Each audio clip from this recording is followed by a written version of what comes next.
So he said, Mr. Brown, I've done all that I can do for you. You've got to go out and face the music. You go with the things I've taught you and make it happen. I went to WMBM radio station on Miami Beach. Milton Butterball Smith was the program director. Hello, Mr. Butterball. My name is Les Brown, sir. I'd like to be a disc jockey. He said, young man, you have any journalism in your background? No, sir, I don't. You have any experience in broadcasting? No, sir, I don't, but I practice every day. Let me audition for you. Let me show you how good I am. He says, no, we don't have any job for you. How many have been rejected? Raise your hands, please. I was devastated with rejection. I went back, Mr. Washington. I said, Mr. Washington. They said, no. He said, don't take it personally. Most people are so negative, they have to say no 7 times before they say yes. He said, you gotta be hungry. Go back again. I said, yes, sir. I went back again.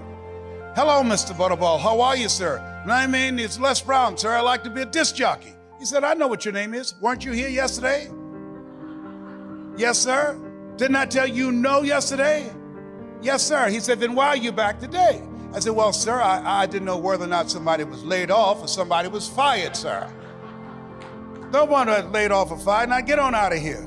I came back the next day, talking loud, looking happy, like I was singing for the first time. I said, hello, Mr. Butterball. How are you? My name is Les Brown, sir. I'd like to be a disc jockey. He said, I know what your name is. Weren't you here the last 2 days? I said, yes, sir. Didn't I tell you no the last 2 days? I said, yes, sir. He said, then why are you back today? I said, sir, I didn't know whether or not someone got sick or someone died, sir. He said, no one got sick or died. No one was laid off or fired. Now don't you come back here again. I came back the next day, talking loud, looking happy, like I was singing for the first time. I said, hello, Mr. Butterball. Rage. He said, go get me some coffee. I said, yes, sir.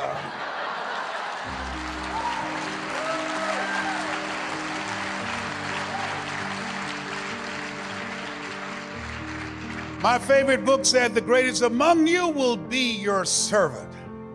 So I became the errand boy for the disc jockeys. I was serving them. I'd go get their lunch and their dinner, and I'd come into the control room, watching them working the control room knobs and switches, knowing my time will come. Let us say together, my time will come, when I'll be a top producer, and when I'll come up on stage, they call my name because of my accomplishment.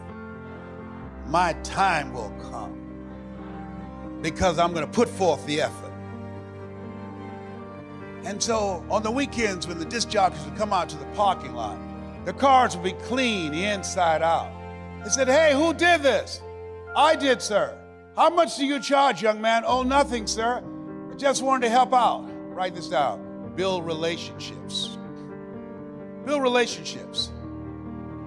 Give before you ask people to come into your business. Find some way to compliment them. Talk to them, ask them questions. Find out what's important to them, what's stressing them out, what keeps them up at night, what drives them, what they value. Don't advance with the business. People do business with people they know, like, and trust. That's why you want to tell the story and ask key questions. You want to be strategic and experiential. Write this down. You have an energy signature. People are feeling you out. They're listening to you. They're watching you. And so, he said, look, here are my car keys, young man. Diana Ross and the Supremes are coming to town, the Four Tops and the Temptations. I want you to pick them up at the airport and take them to the Fontainebleau Hotel on Miami Beach. It is my pleasure to serve you, sir. I would drive these entertainers all over Miami Beach in the disc jockeys' big long Cadillacs. I didn't have any driver's license, but I'll drive it like I had some. Then one day, it's a Saturday afternoon, a disc jockey by the name of Rockin' Roger was drinking while he was on the air. Rockin' Roger got so drunk, he could not complete the show. He began to slur his words. He's about to fall off the chair. It's a Saturday afternoon, and I was the only one there, looking at him through the control room window, walking back and forth. young, ready, and hungry. I was saying, drink, rock, drink. Drink, rock. I'd have gone and get him some more if he'd asked me to. Then pretty soon the phone rang. It was a general manager. I said, hello? He said, young boy, this is Mr. Clyde. I said, I know. He said, Rock can't finish the program. I said, I know. He said, will you call one of the other DJs in? I said, yes, sir. I hung the phone up and said, now he must be think I'm crazy. I called my mama and my girlfriend, Cassandra. I said, y'all come out on the front porch, turn up the radio. I'm about to come on the air.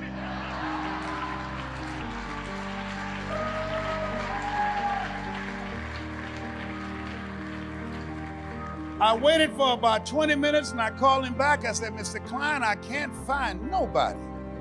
He said, young boy, you know how to work the controls? I said, yes, sir. He said, go in there and segue the records, but don't you say nothing here. I said, yes, sir. I couldn't wait to get old Rock out of the way.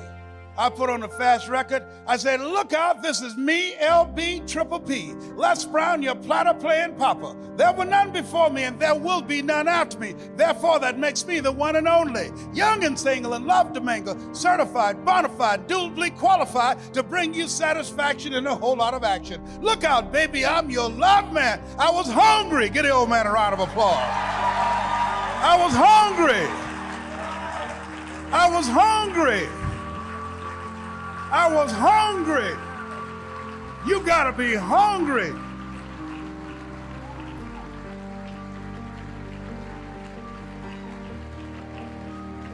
Shake someone's hand on your right and left and say, you gotta be hungry. Do that right now. Shake somebody else's hand. Say, you gotta be hungry.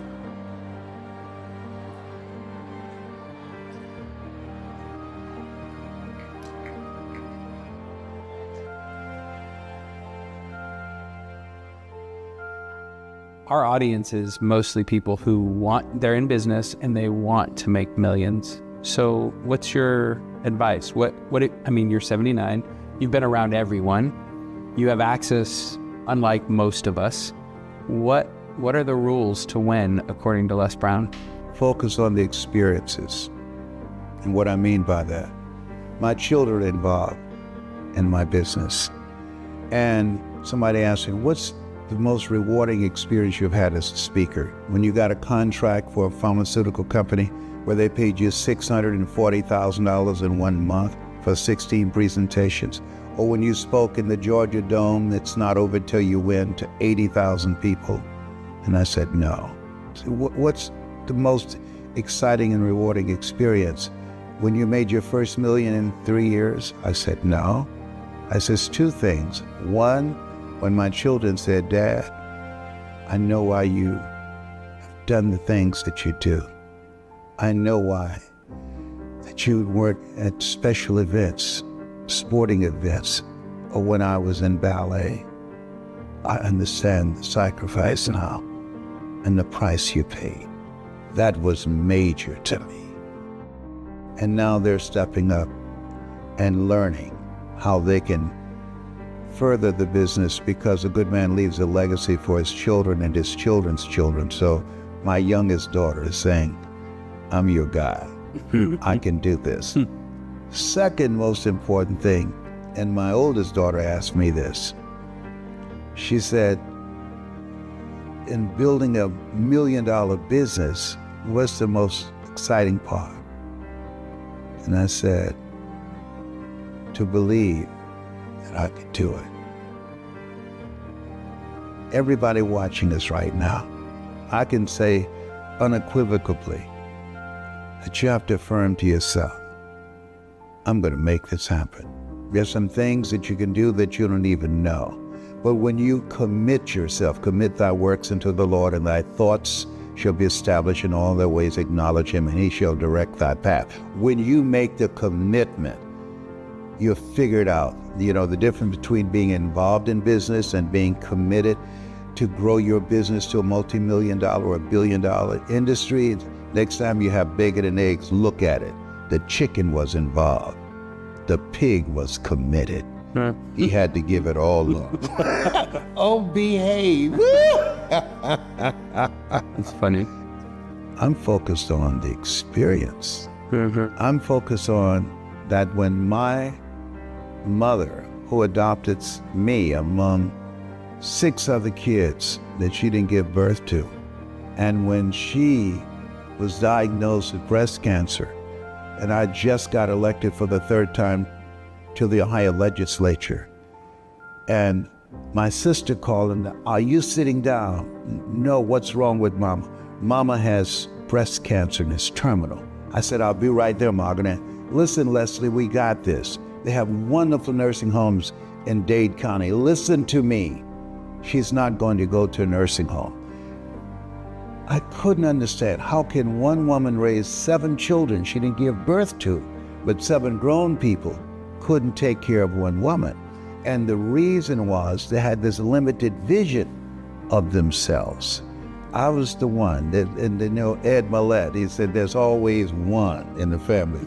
I was the one. If nobody in your family has ever earned $1 million, decide that you're going to be the one.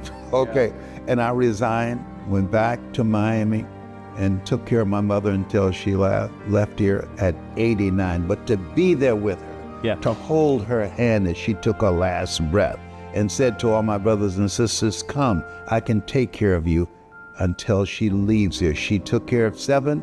7 will be here when she takes her last breath. So to me, the experience that we can create, it says not the number of breaths we take, but the number of experiences that take our breath away. The experiences that we create with our children, with our brothers and our sisters, those are the things that's most important. I have a Mickey Mouse watch, and I'll even have it on today because I love Mickey Mouse. M-I-C, see you real soon, K-U-I-Y, because we like you, M-O-U-S-E. All the stuff that a lot of people are fascinated with, man, let me tell you something.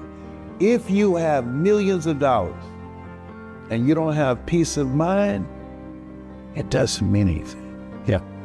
And I've seen it. I've been around people who had it, but they did not have peace. They did not have harmony in terms of their alignment with their sense of spirituality and their family and their children and things that gave their lives a sense of meaning. One of my favorite books is Viktor Frankl's Man's Search for Meaning. And he talked about the Jews that were able to rise above the inexpressible cruelties of Nazism. He said the Jews that survived and didn't lose their minds, either they had a family member that they were determined to see, or some cause that was bigger than them that they were committed to represent, or a sense of spirituality that gave them the mental capacity and the perseverance and the courage to handle it.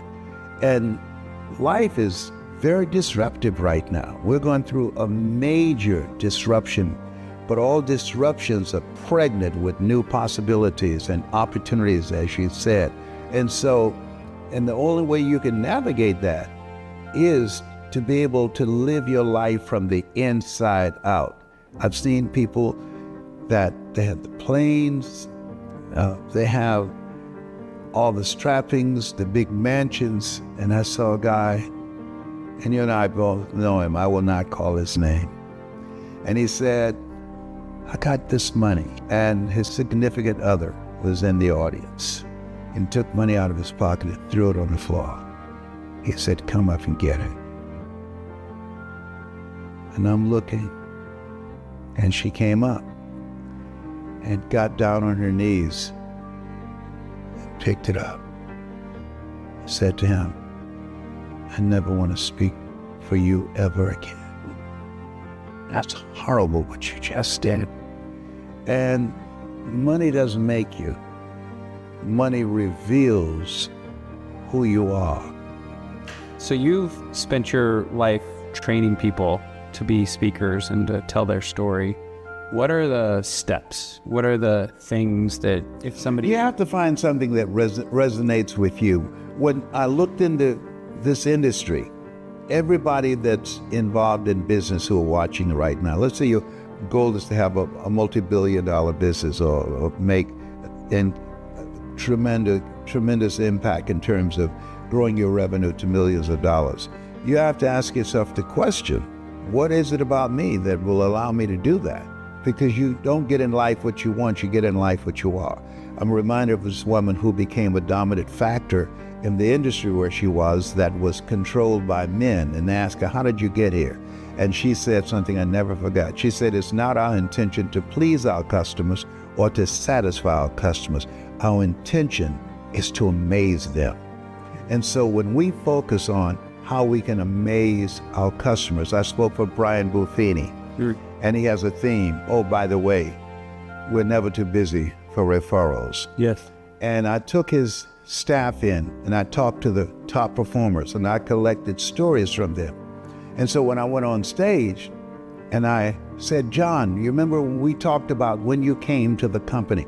Nancy, you remember the story that you shared with me, how you're able to get your numbers up? And then at the end of my presentation, because first of all, I called 15 different people and they were like, call my name, and talked about the story that complimented and brought the point home. You never make a point without a story. You never tell a story without a point. To focus it on their mission statement, and I recited it on stage. At the end of it, when I got a standing ovation, I said, excuse me, settle down for just a moment. By the way, I'm never too busy for referrals. Brian Buffini said, oh my God. He said, listen, and this is on camera. He said, whatever number of engagements you have for the rest of the year, I want them. I'll pay for them. Wow. Yes, I've never seen anyone do that before. And so putting in the work, not to come in and just regurgitate something that's in your head, that people can Google information. They don't need us for information. But creating experiences for your internal customers. Yeah. Because the people that's handling your external customers, you do a good job on that. Your growth is inevitable. And so when we look at where we are right now, having attention to the big vision and the detail, the small things, the termites in a business. You drive by a house, you can't see termites, but not attended to, it can destroy the foundation of that business. And so taking care of the internal customers, what's going on with you, having each other's back, letting the people know that you're part of my vision and I want to be a part of your vision. What is it that I can help you with at this point in time? That caring factor that Maya Angelou talked about along with Zig. People don't care how much you know until they can know how much you care. And this is a time where the Surgeon General is saying that loneliness is the #1 cause of death right now, that we have to now create communities of collaborative, achievement-driven, supported relationships in the work environment so people are not just showing up and absent in terms of the presence of their mind, but showing up and being engaged and committed to taking their performance to the next level and enhancing each other. Community. Yes. What are the mistakes that you see new business owners and people who tell their story on stage? What are the mistakes that you're like, look, that's Junior Woodchuck stuff. Don't do that again. When people feel that their story is important to people, nobody cares. It's not nobody go, you got a story, or life has done you wrong, poor little thing. Nobody gives a damn. 85% of people don't care, and 15% glad it's you and not them. Yeah. The key is to deliver a story so that the people in the audience, they see themselves in the story. You strategically engage them in the process. I was talking to a lady the other day, and she started telling me about what she does. And wait a minute. I said, people listen to people. They're first of all asking, who are you? I said, I want you to share something about you before you get into your story so that they would want to care. And so she started telling me the quality of what she delivers with the clients that she's working with. I said, pump your brakes right now. Tell me about you. Tell me about something that happened to you. And when it happened to you, that life stood still. When it happened to you, that it was a moment of this, before this, and there's after this, and nothing will ever be the same again. What happened to you? And she got still. My uncle raped me and told me not to tell. I swallowed my voice. I said, now, you don't have to say everything, but let me show you how you can deliver it. Ladies and gentlemen, we all have had some moments in our lives that it was traumatic.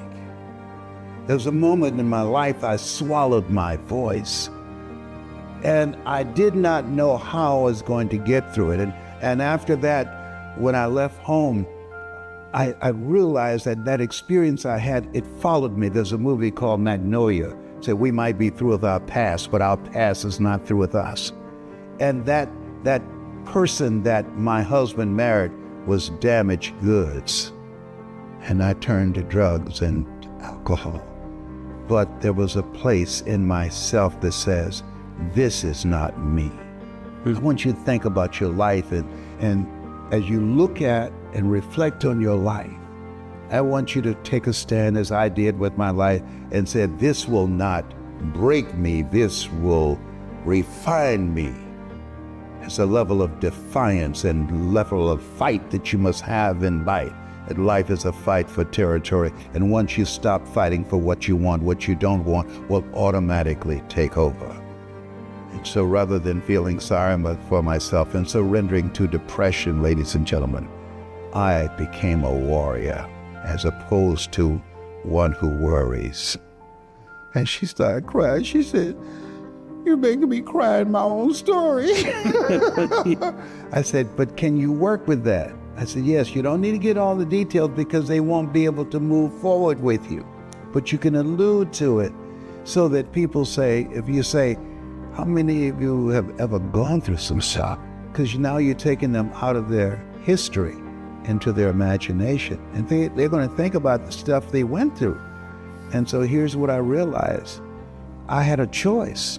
Every day we're given a chance and a choice. There was a time I was struggling, but then I made a choice. And I've got 3 children who didn't ask to be in this world. I have a choice to strengthen myself, to pray, to meditate, to read, to develop myself so that I can be independent. And I'm not surrendering to drugs, but I'm going to surrender to the greatness that I have within myself, the potential to be a mother that my children can be proud of.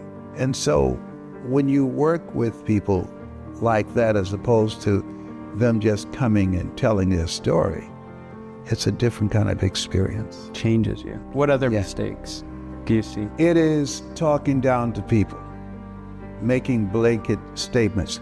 You've got to stop being indecisive. You got to stop being around negative people. You got to stop talking to yourself negatively. As opposed to, there are periods in my life I didn't believe in myself.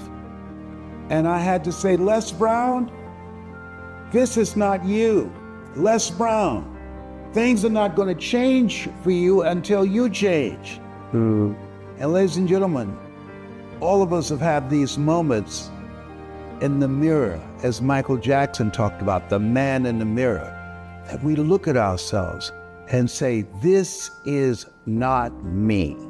And so as you look at yourself, look at your goals and dreams, I want you to hold a vision of that dream, see it already done.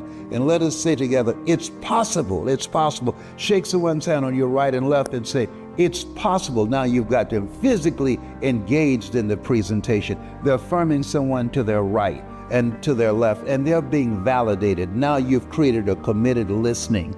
Now I'm going to share with you, not only is that dream that you're holding in your mind possible, but it's necessary that you write it down. it's necessary that you ask yourself the question, who should I count on?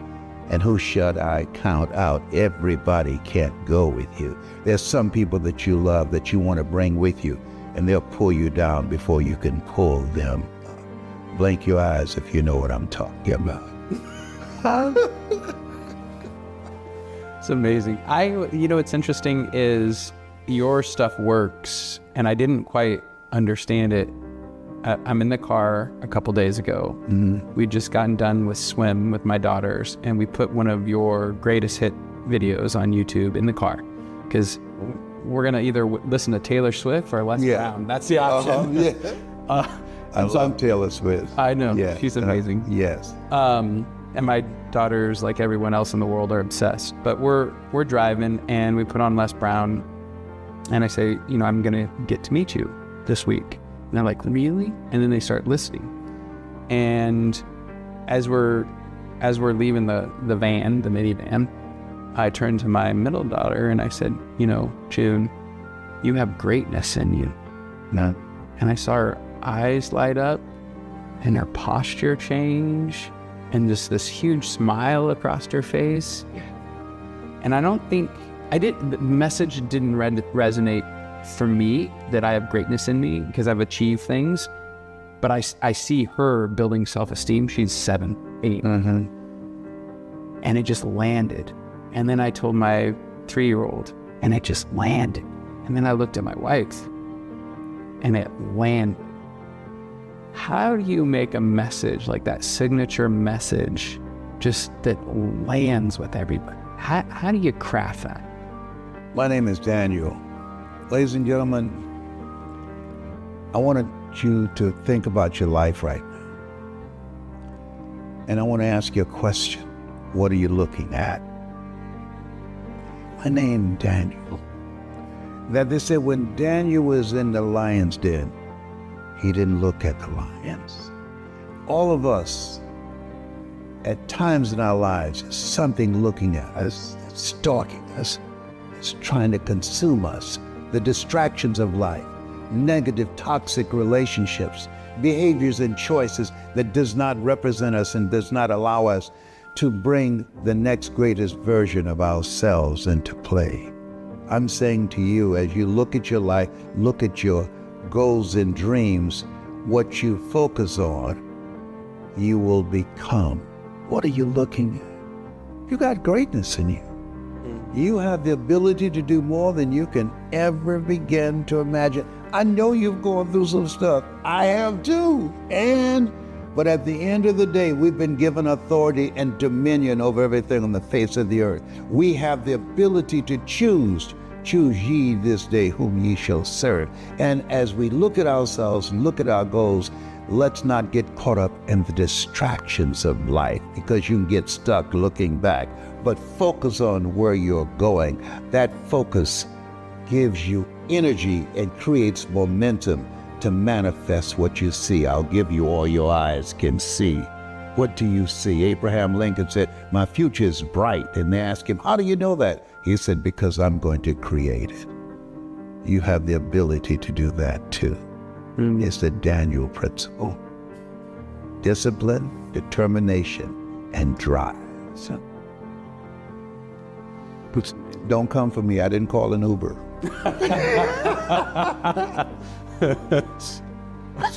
It's amazing. It's an art for you. I don't know. I mean, what does that mean? Well, there's different styles in people. There's the director, there's the scientist, there's the soldier who just gets a lot done. Then there's the artist.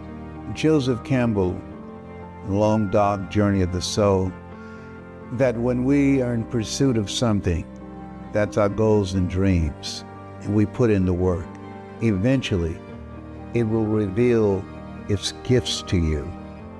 We all have it within us. I just met 2 brothers I didn't know that I had, and they said to me, you're just like our mother, and you were never around her.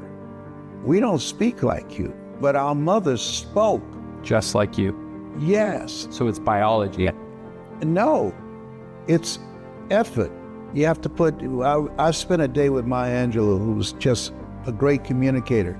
She said, it aggravates me when people say I'm a gifted speaker. She said, show me a gifted surgeon. Show me one, a gifted heart surgeon. They put in the work. All of us are made in the likeness and image of God. It doesn't get any better than that.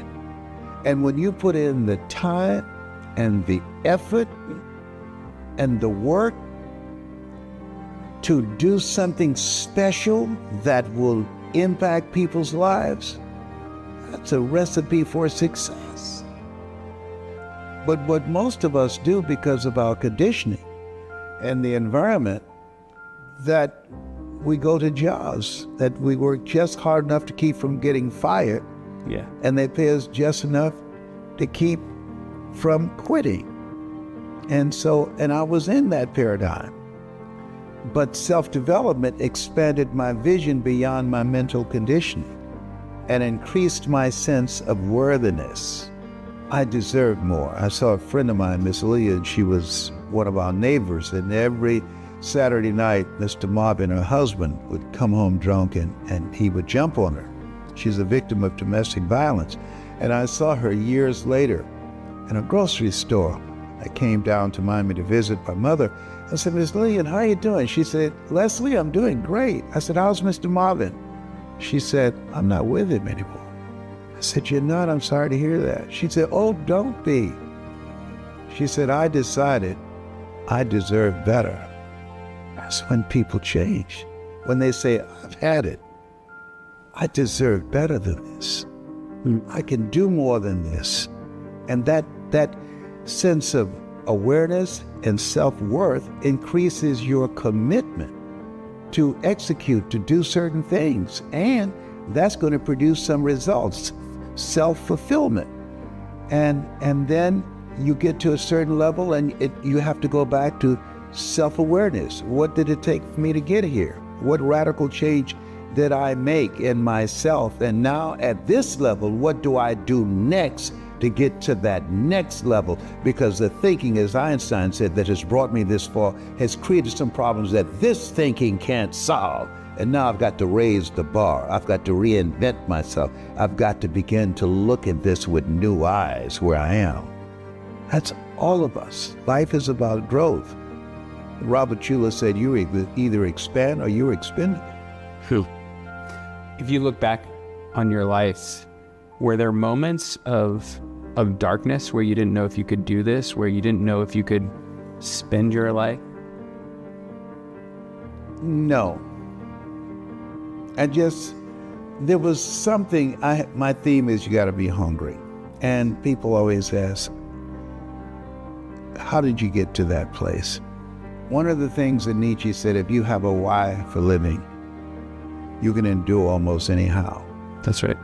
I was downtown with my mother. I was 5 years old. And the neighbors would watch my brothers and sisters, but they said, Mamie, you got to take Leslie with you. And she said, why won't you keep him too? He's a little touched to the head. So Mama had to take me with her downtown because the neighbors, Miss Winnie and Miss Catherine, they didn't want to watch me. Yeah. So I'm downtown, it's like 85 degrees in Miami, hot. Yeah. I see a water fountain. 5 years old. I run, I go up on the stand, I start drinking at this water fountain.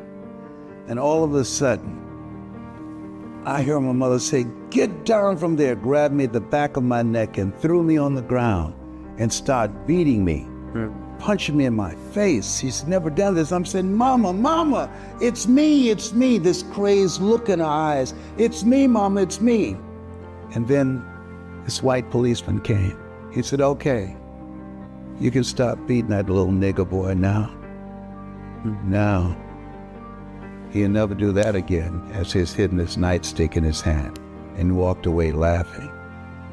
And my mother, she's crying, saying, Leslie, I'm so sorry. I didn't want to beat you like that.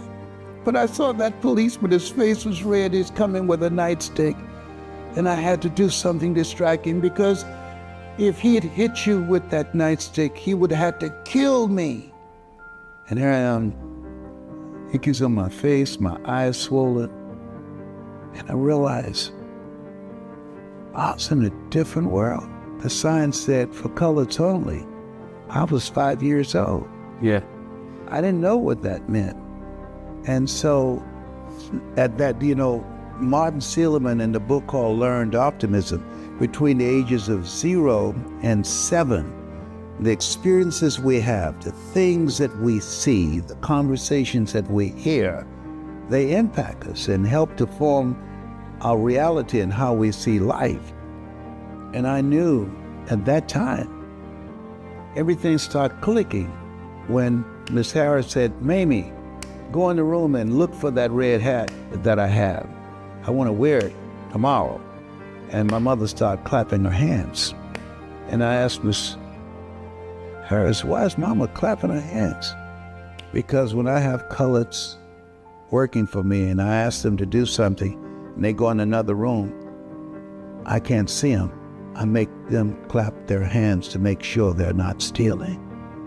Jeez. And I looked her in the eyes, and this time black people were not allowed to look white people in the eyes. I was defiant. I said, my mother is not a thief. She wouldn't steal from you or anybody. She's a Christian. And she was shocked. And she just walked away. And when we got off work that day, and we were on the bus going back across the Venetian Causeway to Liberty City, I was looking out the window crying, and Mama asked, why are you crying? I said, because I want to be a man. Leslie, you're 10 years old, you'll be a man soon enough. I said, no, ma'am, I want to be a man now, Mama. She said, why? I said, because if I was a man now, I could buy groceries for us, and we would not have to wait for the people that you cook for to eat and see what's left over for them to give us food that you could pack up and bring to us. I'll be able to buy groceries for us. If I was a man, I'll buy you a big, beautiful home like the homes we clean. And if I was a man, nobody will never make you clap your hands because they think that you're stealing. She said, Miss Harris told you that. I said, yes, ma'am. And I said, if I was a man, you only cook for me. My mama used to bake a sweet potato pie so good, you couldn't eat it with your shoes on. You had to kick your shoes off so you could wiggle your toes. So those are defining moments in my life that created a hunger to be able to give my mother a different kind of environment, but live a different kind of life that was told by the culture that I was in. That's off limits to you. You're not worthy of that. And so to be able to have a vision, and listening to Earl Nightingale, all of us are self-made, but only the successful will admit it. Winston Churchill, the truth is incontrovertible. Malice may attack it, ignorance may deride it, but at the end, there it is. These different speakers always strive to be more than that which you are, if you wish to obtain that which you are not. For wherever thy pleases thee, there thy abideth. Those words help me to begin to expand my vision of myself and to live out of my imagination as opposed to my environment. And that kept me going. So I never entertained is a possibility that I was not going to get there, because I was already there in my mind. Yep. I was told all accomplishments happen twice, first in the mind and then in the without. And so what the mantra of Og Mandino, I will persist until I succeed, that's what I focus on. I experience and I act as if I was already there. And so that joy, that celebration, call forth those things that be not as though they were.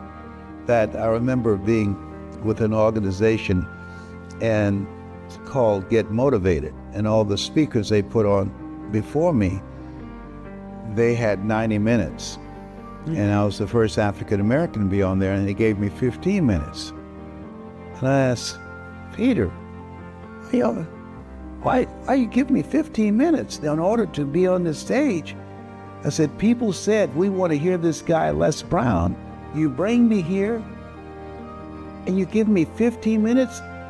He said, that's a lot of time. I said, but my ability to stay on this platform, I've got to be able to sell as much money at products and generate as much money as them. Yes. Are you making an excuse just because it's 15 minutes?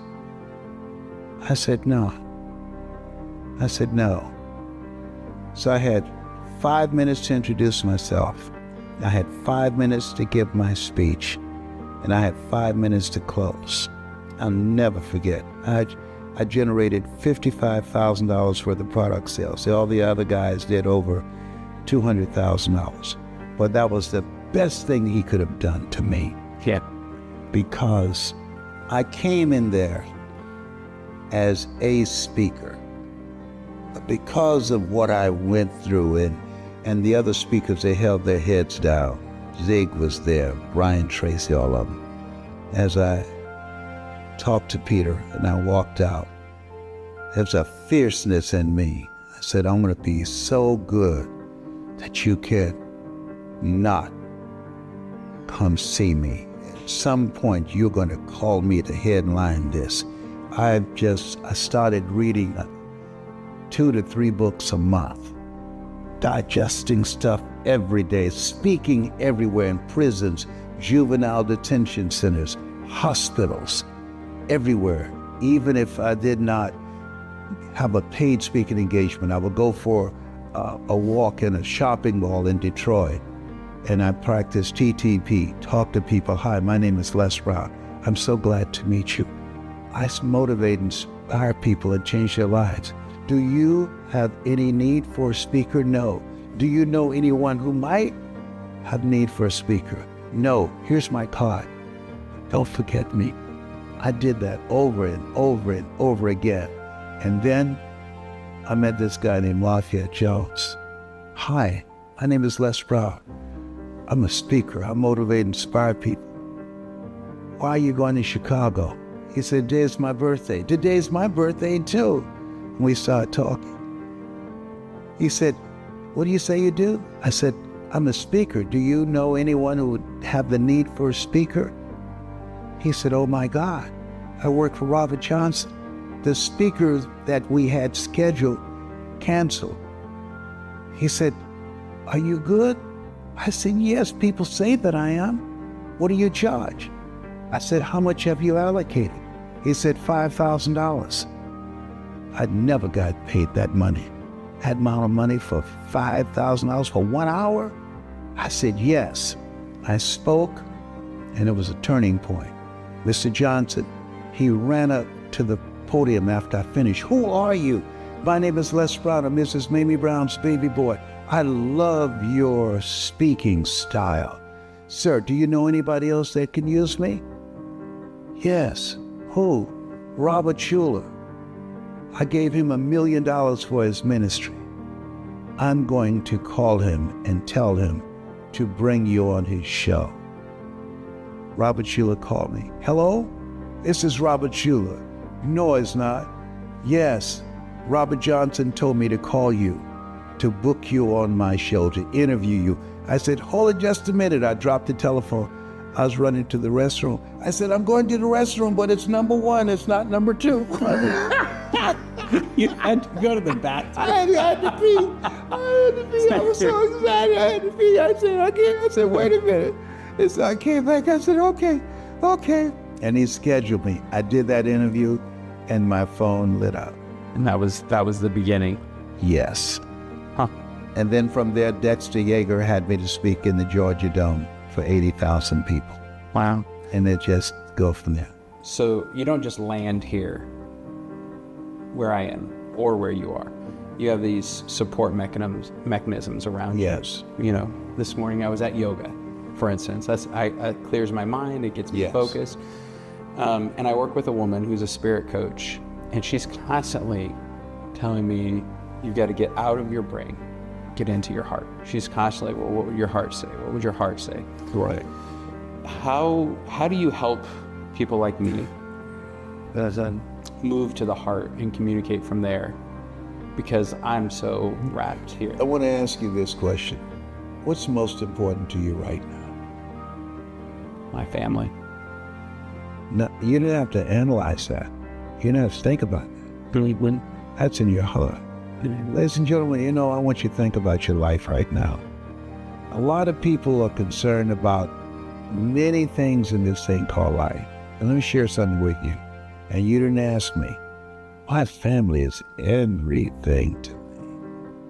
And as a result of that, it has caused me to look at myself and ask myself the question, when I look at the things that I'm inspiring my children to do and what's possible for them, I'm constantly looking at Daniel and saying, what is it Daniel needs to do to improve myself, to grow mentally and emotionally and spiritually and financially, to make a greater impact with my life? And one is that focus, that there's so much noise, so many distractions, but the people that are going to make the impact, the men and women who will build families with a mindset of legacy, have a focus, a mission to achieve some things, to transform themselves, to accomplish themselves, to get them outside of their comfort zone, because in order for a man to gain his life, he must lose his life. And I'm constantly letting go parts of myself, that this vision, this focus I have right now won't permit it. I'm focused on how I can not just drive my business, grow my revenue, make a greater impact for my customers, but my relationship with my wife. I'm asking that we be transparent and ask the question, what can I do better as a father?